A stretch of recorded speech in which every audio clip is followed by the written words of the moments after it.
আপনাদের এলাকায় যুবকরা এতেকাফে বসে? কারা বসে? মুরব্বীরা। তাও অনেক জায়গায় মুরব্বিও খুঁজে পাওয়া যায় না, তো ওনারে টাকা দিয়ে ভাড়া কইরা এতেকাফে আনতে হয়। নাউজুবিল্লাহ পড়বেন না? এতেকাফের মতো এত বড় গুরুত্বপূর্ণ ইভেন্ট এটা মুরব্বীরা করে, তাও টাকা দিয়ে ভাড়া করে আনতে হয়। আল্লাহু আকবার। মালয়েশিয়াতে সব যুবকরা এতেকাফ করে, মিশরে সব যুবকরা এতেকাফ করে। আরে এতেকাফ মুরব্বীদের ইভেন্ট নয়, এটা তাগড়া জুয়ান যুবক ছেলেদের ইভেন্ট। চিল্লায় বলো ঠিক কি না? ওইরকম অ্যাক্টিভিটিস মসজিদে থাকলে ইয়াংরা ঢলে ঢলে এতেকাফ করবে। আসতে হবে ইয়াংদেরকে এখানে।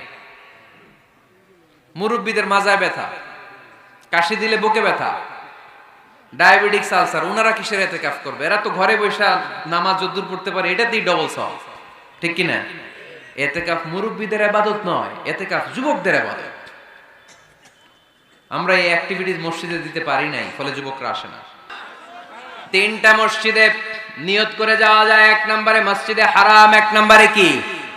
ইন্না আউওয়ালা বাইতিন উদিআ লিন-নাসি লাল্লাযী বিবাক্কাতা মুবারাকা।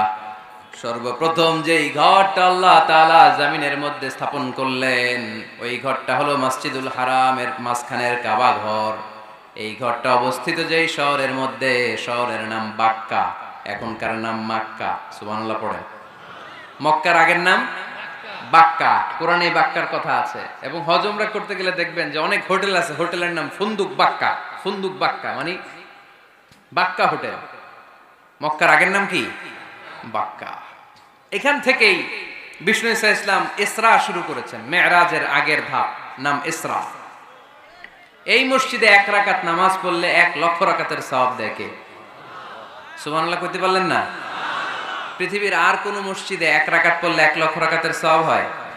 আপনাদের 201 গম্বুজে পড়লে, বাইতুল মুকাররম, পৃথিবীর কোন মসজিদে পড়লে হবে?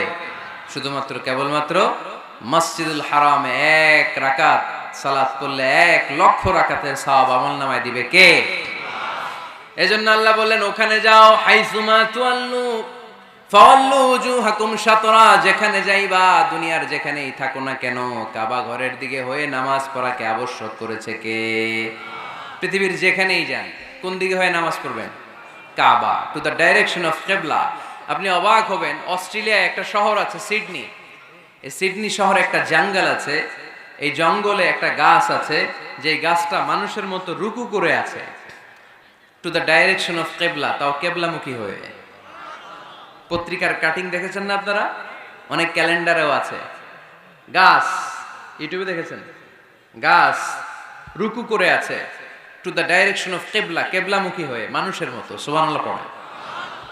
তাহলে এই মসজিদ এমন মসজিদ, এই মসজিদে 1 রাকাত সালাত পড়লে 1 লক্ষ রাকাতের সওয়াব হয়ে যায়। এই মসজিদ এমন মসজিদ, যেই মসজিদের মাঝখানে একটা ঘর আছে, ঘরটার নাম বাইতুল্লাহ। প্রতিনিয়ত এই ঘরের উপর 120টা রহমত নাজিল করে কে? সিত্তুন আলিত তাইফিন, 60টা রহমত নাজিল হয় যারা কাবা ঘরের চারদিকে তাওয়াফ করতে থাকে। আরবাঈন লিল মুসাল্লিন, 40টা রহমত নাজিল হয় যারা কাবা ঘরের চারদিকে নামাজ পড়তে থাকে। 20 লিন নাযিরিন ইলাল কাবা, বাকি 20টা সওয়াব নাজিল হয় যারা শুধু কাবা ঘরের দিকে তাকিয়ে থাকে। কাবা ঘরের দিকে তাকায় থাকলে সওয়াব। সুবহানাল্লাহ বললেন না? আন-নাযার ইলাল কাবা, 3 জিনিসের দিকে তাকালেই সওয়াব। কয় জিনিস? জোরে বলেন। 1 নাম্বার আন-নাযার ইলাল মুসহাফ, কোরআনের দিকে তাকালেই সওয়াব, পড়া লাগবে না, পড়লে তো সওয়াব আছে, তাকানো মাত্রই। 2 নাম্বার আন-নাযার ইলা ওয়াজহিল ওয়ালিদাইন, মা বাবার চেহারা। মা বাবার খেদমত করলে তো সওয়াব আছেই, টাকা দিলে তো সওয়াব আছেই, কিন্তু মা বাবার চেহারার নজরের দিকে যদি রহমতের নজরে একবার তাকান, একটা কবুল হজ করলে যেই সওয়াব, ওই সওয়াব আমল নামায় দিবে কে? মা বাবা এমন জিনিস আমরা চিনলাম না। আমরা পীর সাহেবের দরবারে লাউ নিয়ে যাই আর গান গাই, সাদের লাউ বানাইলো মোরে, আগা খাইলাম, ডগা খাইলাম, খাইলাম না ডুগডুগি না। তো কই লাউ নিয়ে যান আপনি, কই হাদিয়া নিয়ে যান? আসল পীর সাহেব তো আপনার ঘরে। আপনার আব্বা সবচেয়ে বড় পীর সাহেব, আপনার আম্মা জান আপনার জন্য সবচেয়ে বড় পীর সাহেব। গোটা বিশ্বের সব পীর সাহেব যদি 50 বার করে কোরআন খতম দিয়ে এক গ্লাস পানির মধ্যে ফু দেয়। আর আপনার আব্বা শুধু বিসমিল্লাহ বলে যদি এক গ্লাসের পানিতে ফু দেয়, ওই গ্লাসের পানির ফুটা আল্লাহর কাছে কবুল হয়ে যাবে। এজন্য বিশ্বনবী বলতেন, জান্নাতু তাহতা আকদামি উম্মাহাতিকুম। ও দুনিয়ার মানুষেরা শোনো, দুনিয়ার পুরুষ মানুষদের পায়ের নিচে থাকে জুতা, জুতার নিচে থাকে বালু আর মাটি। আর দুনিয়ার বুকে এক একটা মায়ের পায়ের নিচে থাকে তার সন্তানদের জান্নাত। ওগো মা তুমি এই ধরনের শ্রেষ্ঠ নেয়ামত, তোমারই পদতলে রয়েছে জান্নাত। ওগো মা তুমি এই ধরনের শ্রেষ্ঠ নেয়ামত, তোমারই পদতলে রয়েছে জান্নাত। সুবহানাল্লাহ পড়েন। কি মা? এই মারে আমরা চিনি না। লাউ কাতাআতা জিলদাক, তোমার গায়ের চামড়া কেটেও যদি মাকে জুতো বানিয়ে দাও, ওই যে ছোটবেলায় দুধ খাইছিলা, এক ঢোক দুধের শোধ আদায় হবে না। এক ঢোক দুধের শোধ আদায় হবে না।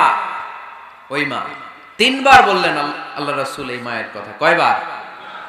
আল্লাহ হাবিব বললেন মা মা মা, তারপরে মা কয়বার? বাবা কয়বার? তার মানে ইসলাম মাকে দিয়েছে স্বর্ণ পদক, ইসলাম মাকে দিয়েছে রৌপ্য পদক, ইসলাম মাকে দিয়েছে ব্রোঞ্জ পদক, বাবাকে দিয়েছে সান্ত্বনা পুরস্কার। ঠিক কিনা? 3 বার যদি মা হয়, একবার যদি বাবা হয়, তাহলে স্বর্ণ পদক কে? রৌপ্য পদক, ব্রোঞ্জ পদক, সান্ত্বনা পুরস্কার। সুবহানাল্লাহ কইতে বললেন না? ওই মায়ের চেহারার দিকে যদি রহমতের নজরে একবার তাকান, কবুল হজের সওয়াব আছে না নাই?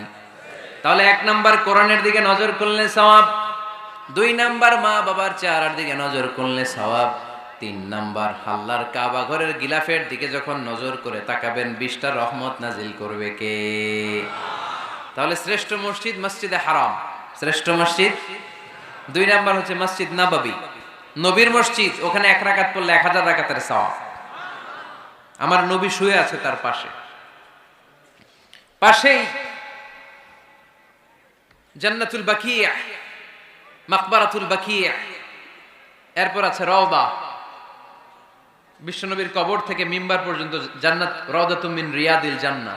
এটা দুনিয়ার বুকে একটা জান্নাতের টুকরা, কোন সুবহানাল্লাহ। ওখানে নামাজ পড়ার জন্য খুব ধাক্কাধাক্কি হয়। পুরো মসজিদে নববীর কার্পেটের এক কালার, ওইটার কার্পেটের আরেক কালার।